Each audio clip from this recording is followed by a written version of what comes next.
সুপ্রিয় শিক্ষার্থীবৃন্দ, ফরিদপুর সরকারি বালিকা উচ্চ বিদ্যালয় কর্তৃক আয়োজিত অনলাইন ক্লাসে তোমাদের সবাইকে স্বাগত জানাচ্ছি। আমি সুবীর ভক্ত, সহকারী শিক্ষক, ফরিদপুর সরকারি বালিকা উচ্চ বিদ্যালয়। প্রিয় শিক্ষার্থীবৃন্দ, তোমরা ক্লাস টেবিলে লক্ষ্য করো, আমি কয়েকটা নাম লিখি, দেখো।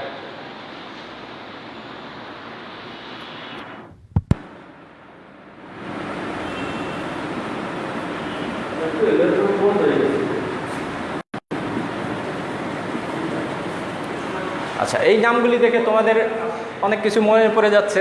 সাকিব ব্যাটিং, মেসির পায়ের জাদু, নাদালের হাতের টেনিস খেলা, এই অনেক কিছু চিন্তা করতে পারো। আবার এটাও চিন্তা করতে পারতেছো যে সাকিব আল হাসান বাংলাদেশের বিখ্যাত ক্রিকেট খেলোয়াড়, আর্জেন্টিনার মেসি, নাদাল হচ্ছে স্পেনের টেনিস খেলোয়াড়।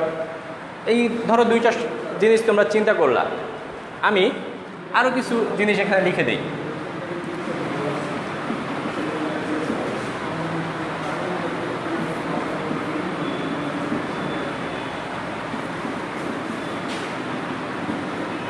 এখন যদি তোমাদেরকে বলি যে এই একটা চিত্রের মধ্যে এই নামগুলি দিয়ে দিলাম, আবার এই চিত্রের মধ্যে এই নামগুলি দিয়ে দিলাম।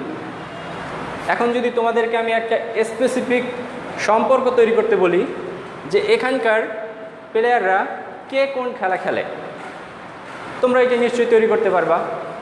মানে তাদের ভিতরে একটা সম্পর্ক আমি একদম নির্দিষ্ট করে দিলাম যে কে কোন খেলা খেলে। তুমি বলবা সাকিব আল হাসান ক্রিকেট খেলা খেলে, মেসি ফুটবল খেলে, নাদাল টেনিস খেলে। এই যে সম্পর্কটা তুমি তৈরি করলা, এই সম্পর্কটাও আমরা ম্যাথমেটিক্সেও তৈরি করতে পারি। ম্যাথমেটিক্সে এই সম্পর্কটাকে বলা হয় হচ্ছে, কি বলা হয় তোমরা জানো অলরেডি, এই বিষয়টাকে বলা হয় হচ্ছে অন্বয়। তাহলে আমাদের আজকে বিষয়বস্তু হচ্ছে অন্বয় ও ফাংশন। আমরা অন্বয় ও ফাংশন সম্পর্কে বিস্তারিত জানব।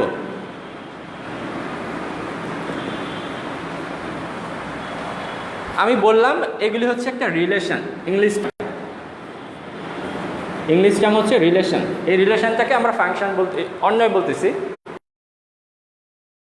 বাস্তব জীবনে যেমন তোমার সাথে তোমার আম্মুর বা তোমার সাথে তোমার আব্বুর একটা সম্পর্ক আছে, মানে মানুষের থেকে মানুষের সম্পর্ক হয়। গণিত শাস্ত্র এরকম আছে, গণিত শাস্ত্র সম্পর্ক হয়। সম্পর্কটা তৈরি করার জন্য কি লাগে? দুটি চলক লাগে। ধরলাম একটা চলক হচ্ছে এক্স আর একটা চলক হচ্ছে ওয়াই। এই এক্স এবং ওয়াইয়ের সাথে যে সম্পর্ক, এটাকে বলবো হচ্ছে আমরা অন্বয়। আচ্ছা, শুধু কি চলকের ভিতরেই হয়?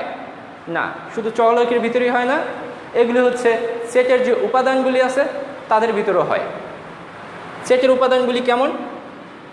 যেমন হচ্ছে এরকম থাকতে পারে, ক্রমজোড় আকারে থাকতে পারে। ধরো তারপরে 3, 4, এই দেখো, এটা যদি একটা সেট হয় সাপোজ, এই সেটের উপাদানগুলির ভিতরেও সম্পর্ক বিদ্যমান, এটাকেও আমরা অন্বয় বলতে পারবো। তাহলে আর একটা বিষয় দেখো, এই যে দুইটা চলক, এই চলকের ভিতরে আসলে সম্পর্ক কে তৈরি করে দেয়? সম্পর্ক তৈরি করার জন্য আসলে কি লাগে? সম্পর্ক তৈরি করে দেয় দুইটা চলকের ভিতরে সমীকরণ। আর একটা জিনিস তৈরি করে দেয়, সেটা হচ্ছে অসমতা। তোমরা সমীকরণ কাকে বলে সেটা জানো, এবং অসমতা কাকে বলে হয়তো স্পষ্ট জানো না, আমি সামান্য একটু বলি। সমীকরণ বলতে হচ্ছে, ধরো এক্স প্লাস 1 সমান সমান যদি ওয়াই হয়, মানে কতগুলি অজ্ঞাত রাশি এবং প্রক্রিয়া চিহ্ন এবং সমান চিহ্ন সংবলিত গাণিতিক খোলা বাক্যকেই আমরা বলি হচ্ছে সমীকরণ। তাহলে অসমতা কি? অসমতা ঠিক ওই একই জিনিসই, তবে সেখানে সমান সাইন থাকে না, সেখানে থাকে হচ্ছে গ্রেটার দ্যান সাইন অথবা লেস দ্যান সাইন। এটা কেমন? যদি বলি গ্রেটার দ্যান ওয়াই, এটাও কিন্তু একটা সম্পর্ক। এই সম্পর্কটাও আমরা অন্বয় বলবো, আবার এই সম্পর্কটাকেও আমরা অন্বয় বলবো। দ্যাট মিনস হচ্ছে চলকের ভিতরে যে কোনো ধরনের সম্পর্ককে আমরা অন্বয় বলতে পারি, আবার সেটের উপাদানের ভিতরে যে কোনো ধরনের সম্পর্ক হইতে পারে, তাদেরকে আমরা অন্বয় বলবো। এখন কথা হচ্ছে, এই কথা দিয়ে কি আমরা অঙ্ক করতে পারবো? অবশ্যই না, অঙ্ক করা যাবে না। অঙ্ক করার জন্য আমাদেরকে অন্যয় কিভাবে করে তার একটা প্রসিডিউর আছে, আমরা সেই প্রসিডিউরটা ফলো করব। তোমার একটা সেটের সদস্য আছে, এ সেটের একটা সদস্য ধরলাম 2 আর হচ্ছে 5, বি সেটের আর একটা সদস্য ধরলাম, মানে কতগুলি উপাদান ধরলাম 4, 6 আর হচ্ছে 7। এখানে বলে দিলাম যে এক্স বিলংস করে হচ্ছে এ কে এবং ওয়াই বিলংস করে হচ্ছে বি কে, এবং একটা সম্পর্ক আমি স্পেসিফিক করে দিই, সম্পর্কটা হচ্ছে ওয়াই, অথবা লেস দ্যান দেই, সুবিধা হবে, বেশি পাবো। X is less than Y, এই সম্পর্কটা আমি স্পেসিফিক করে দিলাম এবং বললাম যে এই যে দুইটি আসছে এদের ভিতর অন্যয় তৈরি করো। তাহলে সেই অন্যটা আসলে আমরা কীভাবে তৈরি করতো সেই প্রসিডিউরটা আমরা শিখব, মানে অঙ্ক বা সমাধান কীভাবে করতে হয়, কোনো সমস্যার সমাধানটা কীভাবে করতে হয়। এরকম জিনিস দেওয়া থাকলেও এটা এর উপাদান এক্স, ওয়াইয়ের উপাদান বি এবং এক্স লেস দ্যান ওয়াই এটাও বলে দিল। এখন তোমাকে রিলেশন তৈরি করতে হচ্ছে। এই রিলেশন করার জন্য আমরা এই দুইটা সেটের ভিতরে ফার্স্টে কার্তেশীয় গুণজ করে নিব। ওকে, কার্তেশীয় গুণজ আমরা করতে পারি এ ক্রস বি। এখানে কি হয়, এ সেটের উপাদানগুলি আমরা লিখি 2, 5, আবার হচ্ছে বি সেটের উপাদানগুলিও লিখি 4, 6, 7। এই উপাদানগুলি যখন আমরা ক্রমজোর আকারে লিখি তখন প্রথম সেটের একটা উপাদান আসে, পরের সেট থেকে আর একটা উপাদান আসে। দ্যাট মিনস এটা হবে কি 2, 4, 2, 6, 2, 7,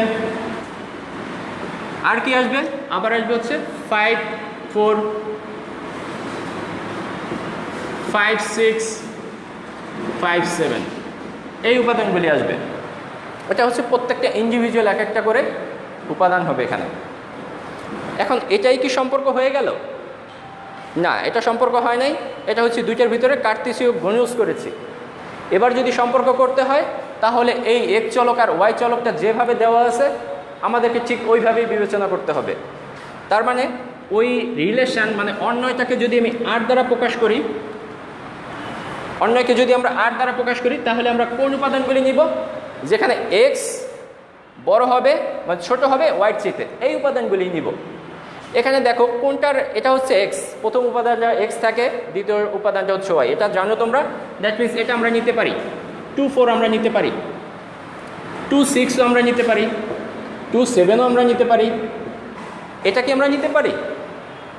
না, এটা আমরা নিতে পারি না, কারণ এখানে 5টা হচ্ছে এক্সের ভ্যালু, এটা বড় হয়ে যাচ্ছে, দ্যাটস ওয়াই এটা বাদ যাচ্ছে। এখন পরেরটা আমরা নিতে পারি, 5, 6ও নিতে পারি, 5, 7ও নিতে পারি। এই যে উপাদানগুলি নিয়ে একটা সেট করলাম, এটাই হচ্ছে এই দুইটার ভিতরে আলটিমেট রিলেশন তৈরি করলাম। আমরা একটা অন্যয় তৈরি করে ফেললাম। তাহলে অন্যয় সম্পর্কে তোমরা বুঝতে পেরেছো যে অন্যয় কী জিনিস। এখন যদি অন্যয় বুঝে থাকি বা অন্যয় কিভাবে করতে হয় সেটাও তোমরা নিশ্চয়ই বুঝতে পেরেছো। যদি অন্যয় করে বুঝতে পারি তাহলে আমরা ফাংশনটা অনেক সুন্দর করে বুঝতে পারবো। ফাংশনটা কি? ফাংশনটা হচ্ছে এখানেও দুইটা চলকের ভিতরে সম্পর্ক, কিন্তু আছে এখানে একটা, কিন্তুটা হচ্ছে এই সম্পর্কটা অবশ্যই স্পেসিফিক হবে, একদম নির্দিষ্ট। অন্যের বেলা বলেছিলাম যে কোনো ধরনের সম্পর্ক, দুইটি চলকের ভিতরে যে কোনো ধরনের সম্পর্ক, কিন্তু এখানে সেটা না। দুইটি চলকের ভিতর এমন সম্পর্কই বিদ্যমান থাকবে যে এক্সের যে কোনো মানের জন্য ওয়াইয়ের একটি বা কেবলমাত্র একটি মানই পাই, সেটাকে আমরা বলবো হচ্ছে ফাংশন। তার মানে এটা হচ্ছে একদম নির্দিষ্ট একটা সম্পর্ক, এখানে যে কোনো সম্পর্ক হতে পারবে না। আচ্ছা, এটা হচ্ছে দুটি চলকের ভিতরে এমন সম্পর্কই বিদ্যমান থাকবে যেন এক্স এর যে কোনো মানের জন্য কেবলমাত্র একটি মানই পাওয়া যায়, তাকে আমরা বলবো হচ্ছে ফাংশন। আচ্ছা, এই বিষয়টা তাহলে কেমন, এই বিষয়টা কেমন আমরা একটু দেখি। যেমন যদি তোমাদেরকে আমি ক্রমজোড় দ্বারা বুঝাই, দেখো ক্রমজোড় ধরে এই একটা আছে, সেখানে ক্রমজোড় আকারে এইভাবে আছে 1 2, তারপরে 3 4 5 6 এরকম উপাদানগুলি আছে। দেখো তো এটাকে আমরা ফাংশন বলতে পারবো কি না? অবশ্যই পারবো। কারণ কি, এক্সের একটা মানের জন্য ওয়াইয়ের আর একটা মান পাচ্ছি, এক্সের ইন্ডিভিজুয়াল একটা মানের জন্য ওয়াইয়ের ইন্ডিভিজুয়াল একটা মান পাচ্ছি, একটা মানের জন্য একটা মান পাচ্ছি। এটাকে ক্রমজোড় আকারে যদি বলি, এটাকে আমরা বলতে পারবো হচ্ছে ফাংশন, অবভিয়াসলি বলতে পারবো। কিন্তু এবার এটার দিকে খেয়াল করো তো, বি ইকুয়ালস টু আর একটা ক্রমজোড় আকারে আমরা লিখি। দেখো ধরো 2 সমান সমান পেলাম হচ্ছে, এটাকে আমরা 1 দেই, 1 সমান সমান পেলাম হচ্ছে ধরো 1। আবার দেখলাম 1 সমান সমান হচ্ছে 1 কমা হচ্ছে -1। আবার দেখলাম হচ্ছে 2,3। দেখো তো এটাকে আমরা ফাংশন বলতে পারবো কি না? এটাকে আমরা ফাংশন বলতে পারবো না। কারণ এক্সের একটা ভ্যালুর জন্য এখানে একবার 1 পেয়েছি, আবার এক্সের একটা ভ্যালুর জন্য এখানে -1 পেয়েছি। আমাদের কথা ছিল ওয়াইয়ের একটি বা কেবলমাত্র একটি মানই পাওয়া যাবে, কিন্তু এখানের ক্ষেত্রে দুইটা মান আলাদা আলাদা পাওয়া গেছে। এই কারণে এটা হচ্ছে ফাংশন হবে না। আচ্ছা, এটাকে যদি একটু ডায়াগ্রামের মাধ্যমে বা চিত্রের মাধ্যমে আমরা দেখি, প্রথমটাকে আমরা চিত্রের মাধ্যমে দেখতে চাচ্ছি। দেখো একটু চিত্রের মাধ্যমে দেখাই। প্রথমটাকে যদি চিত্রের মধ্যে নেই তাহলে আসবে কি 1, এটা হচ্ছে এক্স, এক্সের উপাদানগুলি এখানে আসবে 1, তারপর হচ্ছে 3, দেন 5। এপাশে আসবে হচ্ছে 2 4 6। আমরা 1-এর জন্য 2 পাচ্ছি, 3-এর জন্য 4 পাচ্ছি, আবার 5-এর জন্য 6 পাচ্ছি। মানে প্রত্যেকটা এক একটার মানের জন্য এক একটা পাচ্ছি। আমরা কিন্তু ওইটার জন্য দ্বিতীয়টার ক্ষেত্রে দেখি, দ্বিতীয়টার ক্ষেত্রে কিন্তু এরকম হচ্ছে না। দ্বিতীয়টার চিত্র যদি আমরা অঙ্কন করি তাহলে কিভাবে অঙ্কন করতে পারবো? 1, দেন হচ্ছে এখানে আছে আর একটা 2, এক্সের ভ্যালু এই দুইটাই আছে, কিন্তু ওয়াইয়ের ভ্যালু কি হচ্ছে? একবার পাচ্ছি 1 -1, আর একটা পাচ্ছি 3। দেখো তো এক্ষেত্রে কি হয়? এক্ষেত্রে চিত্রটা হচ্ছে এই 1-এর জন্য আমরা 1 ভ্যালু পাই, আবার এই 1-এর জন্য -1 ভ্যালু পাই, এটা হচ্ছে -1, আর এই 2-এর জন্য 3 পাই। এটাকে আমরা ফাংশন বলতে পারবো না। দ্যাট মিন্স যদি কখনো এই ধরনের ফিগার হয় যে এদিকে ক্লোজ, এদিকে দুইটা যাচ্ছে, সেই ধরনের চিত্রকে আমরা ফাংশন বলবো না। কিন্তু এটাকে আমরা ফাংশন বলতে পারি। এদিক থেকে যদি দুইটা, দ্যাট মিন্স যদি এরকম হয় যে ধরো এখানে আলাদা আলাদা মান থাকলো, এখানে একটা ভ্যালু, এখানে ধরলাম 2 3, এখানে ধরলাম 4, এখানে 5, এটার সাথে এটা রিলেশন করলো, এই 3-এর জন্য একবার 1 পেলাম, 2-এর জন্য একটা 1 পেলাম। এটা দেখো এই ধরনের চিত্র, এই ধরনের চিত্রকে আমরা বলতে পারবো এটা ফাংশন হয়। ঠিক আছে, তাহলে ফাংশন আসলে আরও অনেক কিছুই আছে। ফাংশন সম্পর্কে বলতে গেলে অনেক কথা বলতে হয়। এখন ক্রমজোড় দ্বারা আমরা ফাংশন শিখলাম। যদি আমরা মানে এক্স আর ওয়াই রিলেশন দ্বারা, মানে দুইটা চলকের ভিতর সম্পর্ক দ্বারা ফাংশন খুঁজতে চাই, তাহলে আমি কয়েকটা জিনিস লিখি। দেখো তো তোমরা এইগুলোকে ফাংশন বলতে পারো কিনা। আর ফাংশনকে এফ অফ এক্স, আবার হচ্ছে ওয়াই, তারপরে জি অফ এক্স, এগুলো দ্বারা প্রকাশ করা হয়। একটা ফাংশন আমি লিখলাম F of x equals to x²। দেখো তো একটা ফাংশন হবে কিনা। আর একটা লিখলাম 2 নম্বরে F of x equals to হচ্ছে ±√x, এটা ফাংশন হয় কিনা। তারপরে 3 নম্বরে আর একটা লিখলাম, ধরো হচ্ছে F of x equals to x+1, এটা ফাংশন হয় কিনা। তোমরা একটু বিবেচনা করবা, এটা তোমরা একটু চিন্তা করো, একটু কাজ করো, দেখো তোমরা এটা পারো কিনা। যদি না পারো নেক্সট ডেতে আমরা এটা দেখিয়ে দিব তোমাদের জন্য। এই 3টা ধরো তোমার জন্য এখন চিন্তা করো যে এটা ফাংশন কিনা, এটা ফাংশন কিনা, এটা ফাংশন কিনা, কেন ফাংশন করবা, এবং যদি না পারো নেক্সট ডেতে আমি এটা বলে দিব তোমাদের জন্য। এটু ধরো আপাতত হোমওয়ার্ক থাকলো ফাংশনের জন্য।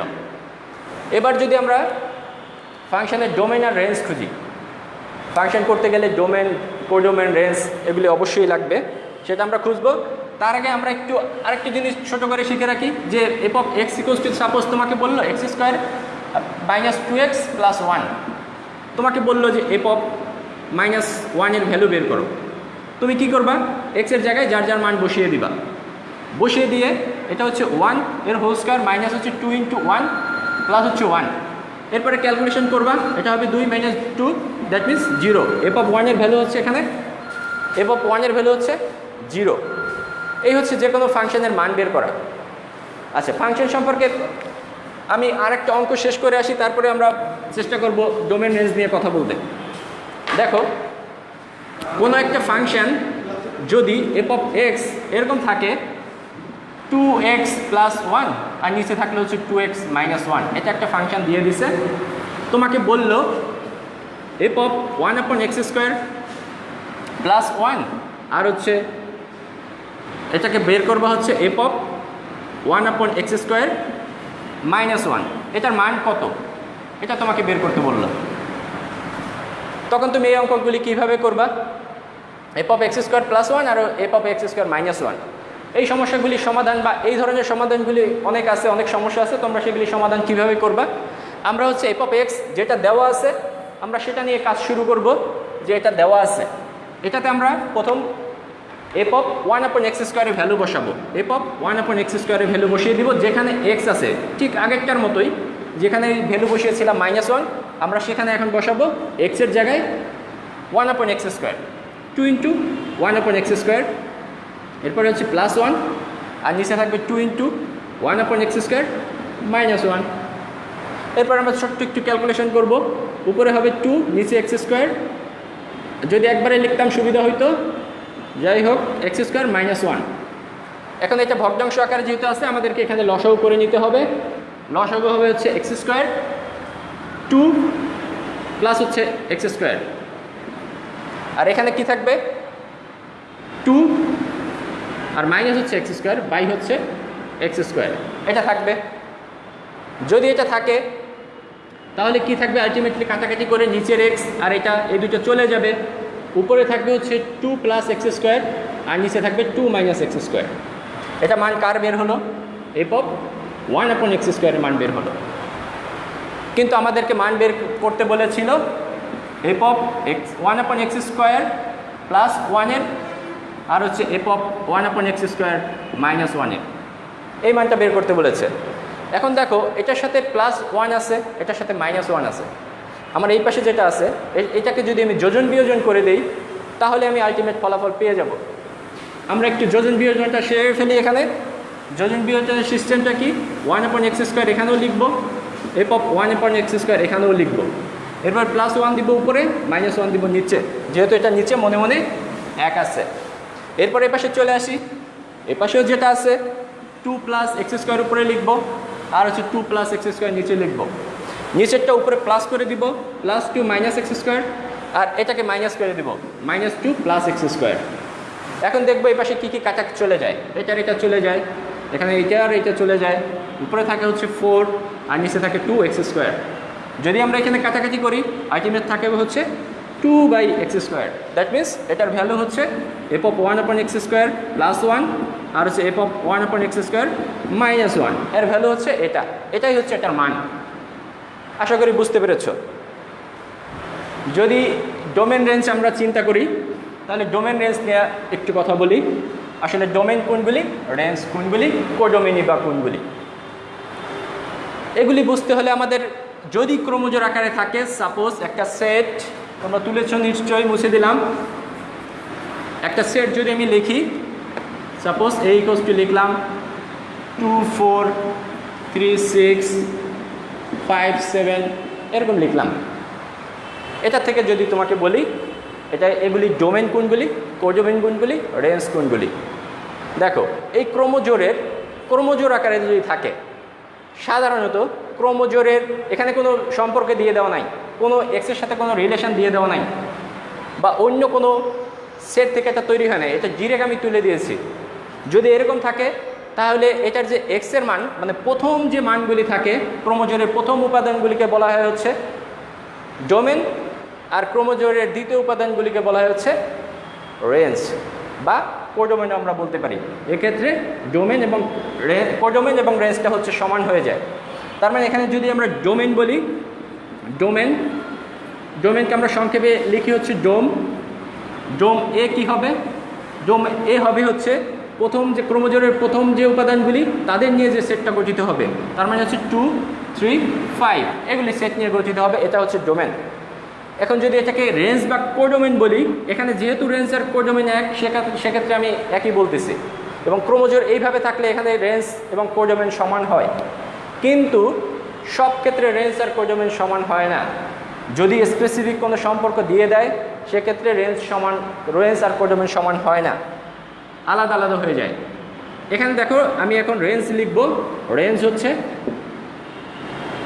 এ হবে হচ্ছে এই যে ক্রোমোজোরের দ্বিতীয় উপাদানগুলি, এটা হচ্ছে উপাদানগুলির সেট 2, 4, 6, 7 এই কটা।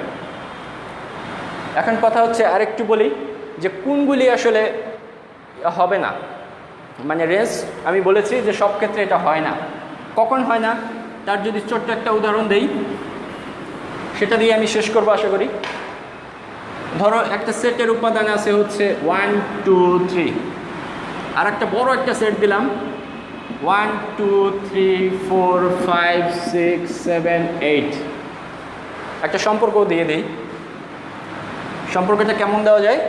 ধরো এখানে x বিলংস করবে a কে, y বিলংস করবে হচ্ছে b কে, আর একটা সম্পর্ক দিয়ে দেই, ধরো y = x + 3 এই সম্পর্ক।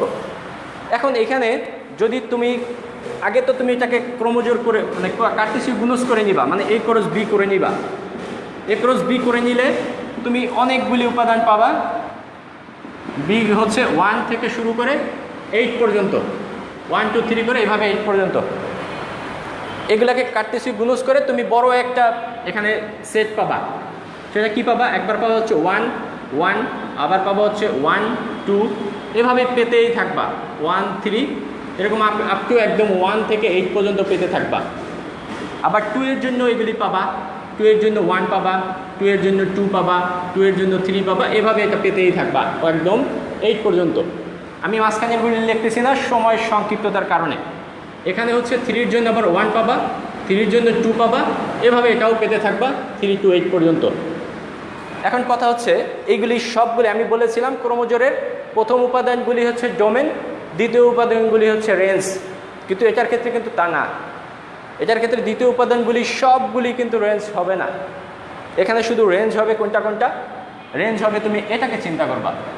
রেঞ্জের ডেফিনেশনটা বুঝতে গেলে আবার প্রি ইমেজ এগুলো একটু বুঝতে হয়, কিন্তু সময়ের জন্য পারা যাচ্ছে না। এখানে এক্সের ভ্যালু তুমি বসাও, এক্সের ভ্যালু বসিয়ে ওয়াইয়ের যে মানগুলি পাবা সেগুলিকে আমরা বলবো হচ্ছে রেঞ্জ। এক্সের ভ্যালু বসাও 1 এর জন্য একবার পাচ্ছ তুমি 4, হ্যাঁ, তারপরে পাচ্ছ হচ্ছে 2 বসালে 5, 3 বসালে 6। তার মানে এই যে মানগুলি পেলা এইটা হবে হচ্ছে শুধু এই কটা হবে হচ্ছে রেঞ্জ। কোডোমেন তুমি সবগুলিকেই বলতে পারো। কোডোমেন হচ্ছে বি সেটের যত উপাদান আছে সবগুলিকে কোডোমেন। রেঞ্জ হচ্ছে ওই সম্পর্কের উপর ডিপেন্ড করবে। তার মানে রেঞ্জ নির্ণয় করার ক্ষেত্রে অবশ্যই আমরা এটাকে বিবেচনা করব। সুপ্রিয় শিক্ষার্থীবৃন্দ, তোমরা আশা করি রেঞ্জ, কোডোমেন, তারপরে হচ্ছে অন্যয়, ফাংশন এগুলি সম্পর্কে বিস্তারিত জানা গেছে বা বুঝতে পেরেছো। আমরা নেক্সট ক্লাসে তোমাদের সাথে আবার এই বিষয় নিয়ে কথা বলবো। ধন্যবাদ সবাইকে।